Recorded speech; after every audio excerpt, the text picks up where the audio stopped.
ওটাকে নিয়ে যাওয়া হয় ঠিক করানোর জন্য কিংবা সার্ভিসিং করানোর জন্য। মহান আল্লাহ রাব্বুল আলামিন আমাদেরকে সৃষ্টি করেছেন একমাত্র আল্লাহ রাব্বুল আলামিনের ইবাদত করার জন্য, অন্য কারোর ইবাদত করার জন্য নয়। আল্লাহ রাব্বুল আলামিন সৃষ্টি করেছেন দুইটা জিনিস, একটা হচ্ছে মানুষ, একটা হচ্ছে জিন।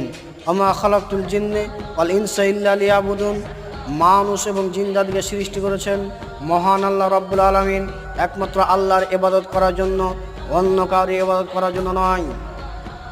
এখন মানুষ যত আছি আমরা, আল্লাহ রাব্বুল আলামিন যত পাঠিয়েছেন মানুষ এবং বর্তমানে যিনারা আছেন, যিনারা ভবিষ্যতে আসবেন, সমস্ত কারণের ফল হচ্ছে একটাই, আল্লাহর ইবাদত করতে হবে। এই জন্য আল্লাহ রাব্বুল আলামিন মানুষকে পাঠিয়েছেন। এই জন্য আল্লাহ রাব্বুল আলামিন মানুষকে ইবাদত করার জন্য পাঠিয়েছেন। ওমা খালাকতুল জিন্না ওয়াল ইনসা